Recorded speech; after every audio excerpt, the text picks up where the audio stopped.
muito bem-vindos ao Papo de DHO, o podcast focado nos temas do dia a dia do profissional de desenvolvimento humano e organizacional. Eu sou a Aline Signal, coordenadora e consultora da Wisdom Gestão Organizacional, e hoje vamos conversar sobre um tema sensível e bem relevante para os resultados das empresas: desempenho e remuneração, erros que não podem ser cometidos. Poucos temas geram tantas expectativas, frustrações e impactos diretos sobre engajamento, produtividade e retenção quanto esses dois sistemas, especialmente quando eles não estão bem integrados ou quando são implantados de forma parcial ou desconectada da estratégia do negócio. Quantas empresas investem tempo e energia em ciclos de avaliação do desempenho que não levam a decisões concretas? Quantos profissionais entregam resultados consistentes, mas não percebem reconhecimento justo? E quantas organizações acabam, sem perceber, estimulando exatamente o comportamento oposto ao que desejam? Para aprofundar essa conversa comigo hoje, recebo 3 convidados que vocês já conhecem: Luiz Carlos Bueno, diretor-geral e fundador da Wisdom; Marcelo Bispo, diretor da Unidade Bahia da Wisdom, e Hudson Carvalho, diretor da Unidade ABCD e Baixada Santista da Wisdom. Sejam muito bem-vindos. Tudo bem com vocês? Tudo bem, Aline. O tema de hoje, essencial, do ponto de vista que desempenho e remuneração são 2 grandes alavancadores ou sabotadores da performance organizacional. Oi, Aline, Hudson e Luiz. Tudo bem? É bom estar aqui de novo. Realmente, Luiz, esse é um tema muito importante. Ele mexe diretamente com aspectos como justiça, motivação, engajamento e sustentabilidade do negócio. Oi, Aline, um prazer participar com vocês novamente. Esse realmente é um daqueles assuntos em que pequenos erros de desenho podem gerar significativas distorções comportamentais ao longo do tempo. Um abraço, Marcelo, um abraço, Luiz. Vamos lá para o nosso podcast de hoje. É verdade, Hudson. Bom, para começar, eu gostaria de puxar pela lógica mais básica. Por que desempenho e remuneração precisam caminhar juntos? Luiz, quando esses 2 sistemas não se falam, o que costuma acontecer na prática? Aline, quando desempenho e remuneração não estão conectados, a empresa emite, na minha opinião, uma mensagem contraditória. De um lado ela diz: queremos protagonismo, alta performance e entrega. E de outro, ela remunera, ainda que de forma internamente consistente ou justa, de maneira dissociada da contribuição real das pessoas e das equipes. Isso gera 2 efeitos naturais. Os profissionais competentes e os de alta performance se frustram e reduzem o seu esforço ao longo do tempo, enquanto aqueles com performance aquém do esperado se acomodam. Com o tempo, ocorre o que chamamos de nivelamento por baixo da performance organizacional. Ou seja, mesmo quem quer performar acaba se desmotivando. Exatamente, porque a não integração entre desempenho e remuneração deixa de reforçar os comportamentos desejados. Marcelo, do ponto de vista da gestão de pessoas, quais são os impactos quando o desempenho vira apenas um instrumento para T&D, sem desdobramentos em termos de grana e de evolução na carreira? O impacto é muito sensível, Aline. Quando o ciclo de desempenho ele fica restrito apenas à preparação de um PDI, sem conexão com remuneração ou com oportunidades reais de crescimento na carreira, os profissionais passam a enxergar o processo somente com o viés burocrático. Nos 2 a 3 primeiros ciclos, até há engajamento, mas depois surge aquela sensação de por que eu vou me esforçar mais se no final esse esforço não será reconhecido, não terá valido a pena. Isso enfraquece a cultura da responsabilidade por resultados e, especialmente, mina a credibilidade do próprio sistema, fomentando um padrão de cultura difícil de reverter. Com certeza, Marcelo. Hudson, você que atua muito em projetos de remuneração, Como esse desalinhamento costuma aparecer nos indicadores organizacionais? Excelente, Aline. Aparece rápido, né? Em 3 frentes distintas, né? Queda no engajamento, aumento de turnover de profissionais mais talentosos, você perde justamente os melhores, e dificuldade para sustentar uma performance consistente ao longo do tempo, até porque você vai perdendo gente, né? Como a gente acabou de dizer. A empresa até pode ter picos de resultado, mas não considerar manter os ciclos virtuosos, porque o sistema de remuneração não incentiva o comportamento desejado de forma contínua. Você pode dar um gás, né, como se diz na gíria, por um determinado tempo, mas isso não se sustenta. Vamos então ao primeiro grande erro: implantar um sistema de gestão do desempenho apenas para gerar insumos para T&D, sem qualquer vínculo com reconhecimento, em termos de remuneração ou de carreira. Luiz, por que esse é um erro tão comum e tão perigoso? Aline, porque ele nasce de uma boa intenção, que é desenvolver pessoas, identificar as necessidades de treinamento e desenvolvimento para suportar o processo de desenvolvimento das pessoas, das equipes, etc. Mas na prática, ele ignora um aspecto central do comportamento humano: a necessidade de reconhecimento tangível. Se a empresa diz: queremos que você entregue mais, se supere, bata metas desafiadoras, mas no final do ciclo nada muda, ela está ensinando o oposto do que pretende. Em vez de estimular alta performance, ela estimula conformismo, ou seja, que esforço adicional, como o Marcelo acabou de dizer, não vale a pena. Com certeza, Luiz.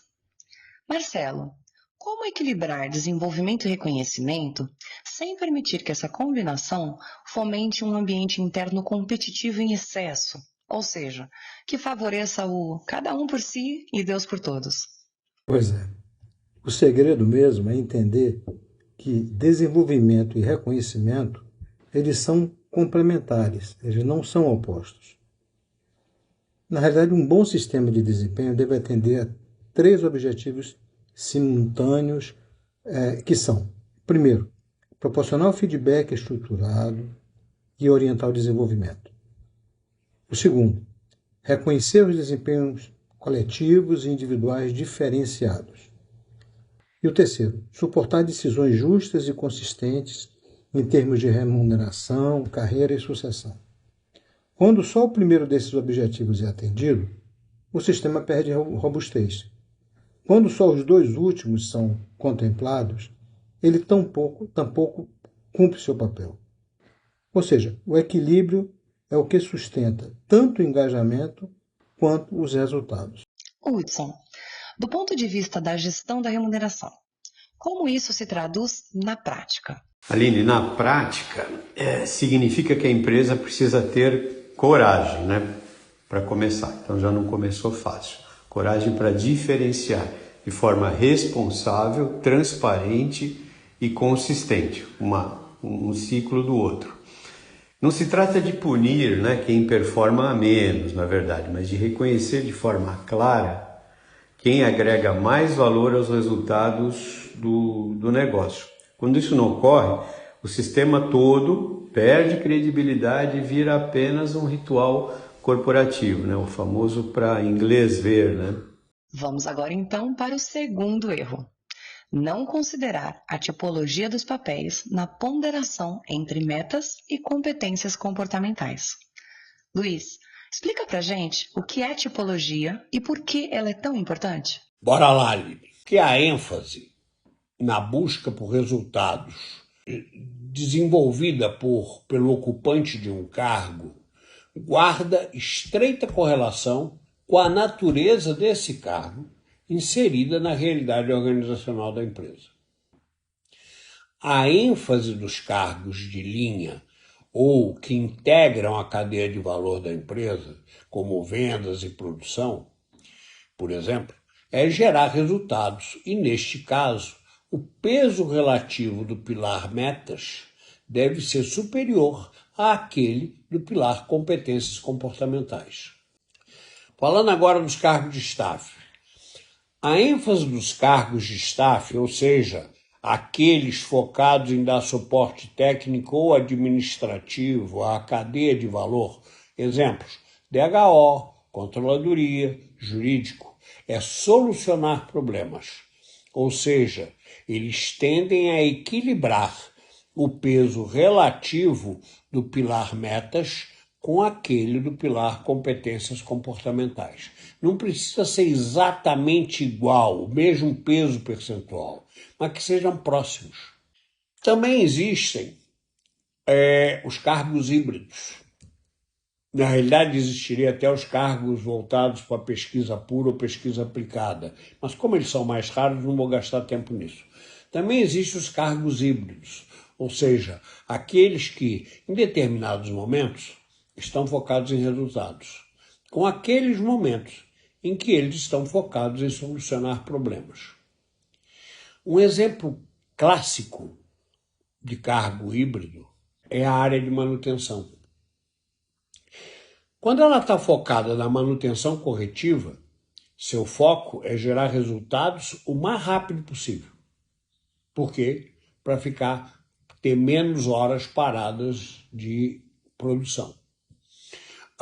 E quando ela está focada em manutenção preventiva ou preditiva, seu foco é prover suporte técnico, ou seja, o peso relativo do pilar metas nos cargos híbridos é menor do que nos cargos de linha, porém, ele é maior do que nos cargos de staff. Portanto, ao utilizarmos,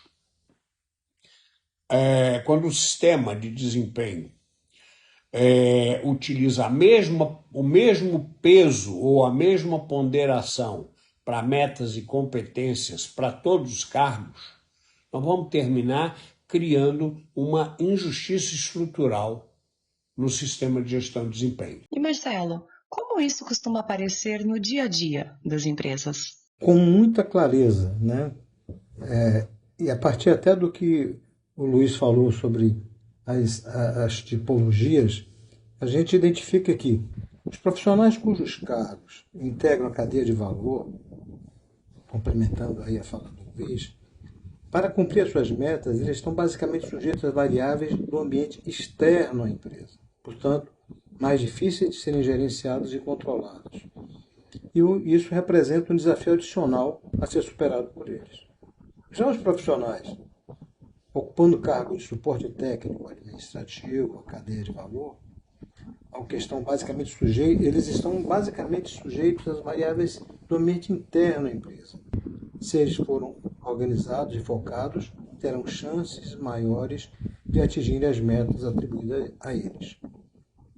Assim, ao aplicarmos a tipologia de papéis, da qual o Luiz falou anteriormente, para balancear o peso relativo do pilar metas e do pilar competência, poderemos reforçar a relevância dos comportamentos que enfatizam, direta ou indiretamente, a qualidade e o suporte oferecido ao cliente interno. Exatamente, Marcelo. Hudson, do ponto de vista técnico, como a tipologia dos papéis ajuda a desenhar sistemas mais justos? Boa pergunta, Aline. Ela permite calibrar corretamente o peso relativo de metas e de competências comportamentais em estreita correlação, né, com a natureza do cargo. Como nós já dissemos antes, nos cargos de linha, o pilar metas quantitativas deve ter um peso maior. Nos cargos de staff, cargos de comando, vamos dizer assim para simplificar, né, deve haver um equilíbrio entre os dois pilares, e nos cargos híbridos o peso do pilar metas deve ter uma posição intermediária entre linha e staff, né, em função da sua ênfase. Isso vai gerar um sentimento de maior justiça interna, de maior aderência com a realidade do negócio, maior consistência entre os resultados da avaliação de desempenho e as suas consequências na gestão dos temas remuneração e carreira. Vamos agora ao terceiro erro. Não balancear adequadamente o peso relativo entre o desempenho corporativo, o desempenho da área, no caso dos gestores, e o desempenho individual, no caso dos contribuidores individuais de nível superior. Marcelo, por que esse balanceamento é importante? Aline, eu diria que este balanceamento é de extrema importância, porque as organizações são resultado da interação cotidiana entre os profissionais que fazem parte do seu quadro. Ora, se o sistema valoriza apenas o desempenho individual, ele estará estimulando o cada um por si e Deus por todos, algo, como é sabido, que pode ser altamente negativo para o desempenho coletivo da empresa. Por outro lado, se o sistema valoriza apenas o desempenho corporativo, a empresa corre o risco de premiar profissionais que pouco contribuíram para o resultado obtido por ela, o que, além de injusto, também é negativo para o desempenho coletivo dela. Além disso, se o sistema valoriza apenas o desempenho das áreas, a empresa corre o risco de fomentar a formação dos silos, as famosas igrejinhas, o que, mais uma vez, é negativo para o desempenho coletivo da própria organização. Portanto, um adequado balanceamento entre o desempenho corporativo e aquele das áreas é a melhor solução, pois o resultado da empresa nada mais é do que o somatório do desempenho das áreas nos diversos níveis. Da mesma forma, o desempenho de uma diretoria ou de uma gerência nada mais é do que o somatório do desempenho das áreas a elas subordinadas, bem como dos profissionais que fazem parte dela nos diversos níveis da estrutura da empresa. Hudson, gostaria que nos dissesse como isso se conecta aos programas de remuneração variável. Diretamente, Aline. Bons programas de remuneração variável costumam ter 3 camadas, né? Uma parcela menor do que aquela das diretorias ou das gerências corresponde ao desempenho corporativo, é a cabeça da organização. Esse peso relativo vai progressivamente se reduzindo à medida que a gente vai descendo na estrutura de cargos da empresa. Em contrapartida, o desempenho das áreas vai progressivamente aumentando na medida em que se desce nessa mesma estrutura da empresa, né? O desempenho individual somente é ponderado quando nos referimos a profissionais em cargos que requeram formação de nível superior. Isso cria uma lógica sistêmica, né? Ninguém ganha sozinho, ninguém perde sozinho, mas cada um é responsável por sua parte. Quando isso não ocorre, né? Os incentivos passam a reforçar comportamentos desalinhados da estratégia organizacional. Vamos agora ao quarto erro. Não integrar a gestão do desempenho a programas de remuneração variável, de curto e de longo prazo, para reconhecer desempenhos coletivos e individuais diferenciados. Hudson, por que essa integração é importante? Importante, Aline, porque os programas de remuneração variável são um dos instrumentos mais poderosos do alinhamento estratégico. Elas traduzem as prioridades organizacionais em termos de incentivos concretos, né?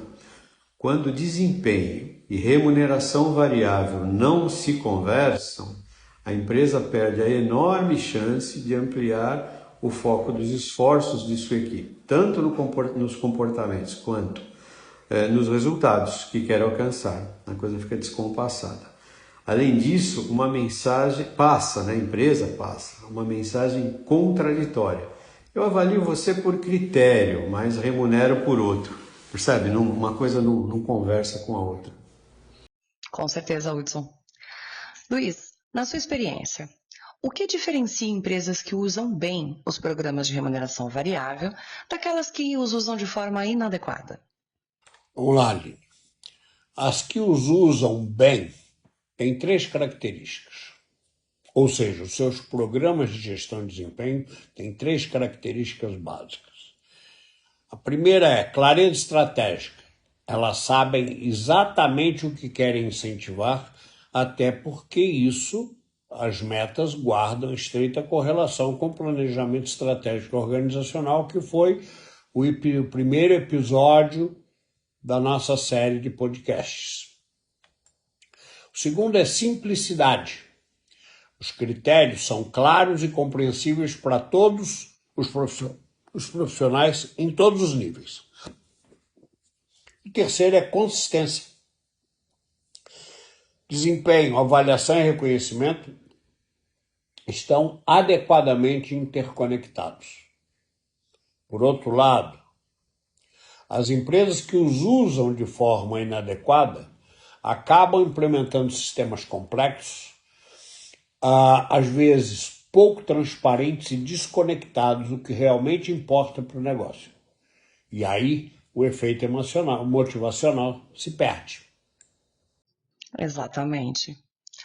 Bom, vamos agora então ao último erro, e talvez o mais sensível.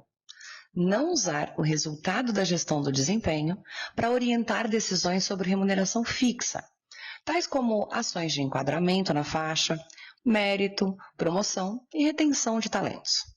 Luiz, por que isso é importante para a credibilidade do sistema? Aline, porque a remuneração fixa também representa uma forma estruturada de reconhecimento ao longo do tempo. Se os resultados da avaliação de desempenho não influenciam as ações decorrentes da gestão da remuneração fixa, isso pode contribuir para que todo o processo perca legitimidade. As pessoas passam a assumir que a evolução de sua remuneração fixa está desatrelada dos resultados da sua avaliação de desempenho e que, portanto, a evolução da sua remuneração no mês a mês dependerá do tempo de casa, que não quer dizer nada, ou de uma negociação individual. Por exemplo, que é quem chora mais, mama mais.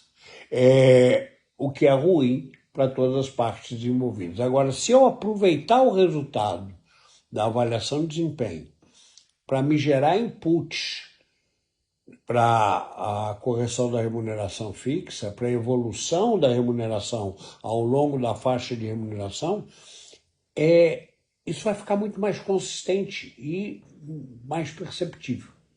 Hudson, vamos agora traduzir isso para os nossos ouvintes na prática.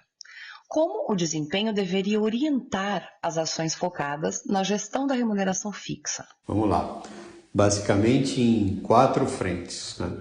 Primeiro, ações para enquadramento ao mercado. Então, ocorre quando o profissional está sendo administrado abaixo da sua faixa de remuneração ou da faixa de remuneração do seu cargo. Nesse caso, o resultado da sua avaliação de desempenho ajuda a definir o ritmo e o grau de prioridade dessas correções. Em seguida, vem as ações de mérito, né? Essas ocorrem quando o profissional já está na sua faixa, está corretamente remunerado na faixa de remuneração do seu cargo. Nesse caso, o resultado da sua avaliação de desempenho orienta a evolução da sua remuneração até posicioná-la em linha com o desempenho que ele vem demonstrando ao longo do tempo. Ou seja, até que ele chegue na zona de competência entre 96% a 104% da sua faixa. Ele está pronto para seguir em frente. Depois, ações de promoção. Aí, essas ocorrem quando o profissional demonstra desempenho pelo menos competente ao longo de pelo menos 2 ciclos consecutivos de avaliação de desempenho, evidenciando dessa forma, né, estar pronto para assumir cargos de maior complexidade, de criticidade estratégica. Quarto e último, ações para retenção de talentos. São mais episódicas, né, mas acontece com os profissionais de alta performance e elevado potencial devem ser administrados de forma diferenciada, né? Sobretudo quando as oportunidades de evolução na carreira são escassas, né? E algumas vezes quando a empresa está sofrendo a ameaça de perder esse profissional também. Sem essa conexão, a empresa perde a oportunidade de reforçar, né, a importância do resultado da avaliação de desempenho como subsídio para uma adequada aplicação da sua própria política de remuneração. Agora, Marcelo, do ponto de vista cultural, o que muda quando a empresa consegue integrar desempenho e remuneração dessa forma? Olha, Aline, muda tudo, absolutamente tudo. Eu creio que o Luiz, o Hudson, eu, você e os ouvintes tivemos a oportunidade de ver quando há essa integração, a revolução cultural que isso provoca. Por quê? Porque fortalecem a cultura da empresa em termos não só de clareza, de consistência e em relação às suas práticas de remuneração. As pessoas passam, e isso é muito importante, a entender melhor o que delas é esperado, como podem evoluir, o que precisam fazer e entregar para crescer profissionalmente. Claro, isso não elimina frustrações, mas com certeza previne erros, algo que é fundamental para ampliar tanto o engajamento das pessoas quanto a credibilidade delas no processo. Nossa, que conversa importante nós tivemos hoje. Falamos sobre o porquê desempenho e remuneração precisam caminhar juntos, o risco de usar desempenho apenas para T&D, a importância da tipologia dos papéis como parte do sistema de gestão do desempenho, a importância de um adequado balanceamento entre os pesos relativos do desempenho corporativo e do desempenho das áreas ao longo da estrutura organizacional, a integração dos resultados da avaliação do desempenho com a gestão do programa de remuneração variável e como os resultados da avaliação do desempenho devem orientar as ações focadas na gestão da remuneração fixa, ou seja, aquelas que em enquadramento, mérito, promoção e retenção de talentos estão sendo trabalhados. Quero agradecer imensamente a presença de vocês, Luiz Carlos Bueno, Marcelo Bispo e Hudson Carvalho. E agora, peço que cada um deixe uma breve mensagem final. Obrigado, Aline. Sempre uma alegria estar aqui com vocês, com quem nos acompanha aí a cada episódio, né? Um abraço enorme para o Luiz, para o Marcelo. E, mais do que tudo, né? Esperando sempre que o conteúdo desse episódio ajude as empresas a desenharem sistemas mais justos, capazes de sustentar a performance aí do seu pessoal ao longo do tempo. Obrigado, Aline, Luiz, Hudson e o público ouvinte. Desempenho e remuneração não são apenas sistemas técnicos. São, na realidade, instrumentos poderosos para fortalecer a cultura, o engajamento e a construção da credibilidade e da confiança do público interno. Obrigado, Aline, e principalmente obrigado aos ouvintes que nos acompanharam no episódio de hoje. Obrigado, Marcelo e Hudson.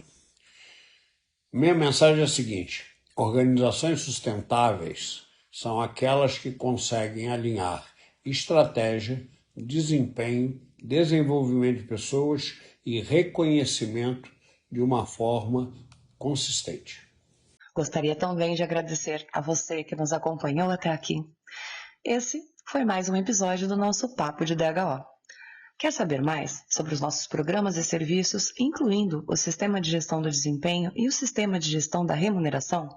Acesse www.wisdom.com.br. Em nosso próximo episódio, o tema será Dissonância Cognitiva, ESG e Reputação da Marca, quando entrevistaremos Jason Bass, autor desse artigo. Se quiser enviar sugestões de temas ou perguntas sobre o próximo tema, escreva para wisdom@wisdom.com.br ou via nosso WhatsApp, DDD 11 98621 3741. Se você gostou, deixe seu like, compartilhe com colegas e siga o nosso canal. Mas lembre-se, não existe alta performance sustentável sem sistemas justos, consistentes e alinhados com a estratégia do negócio. Até breve.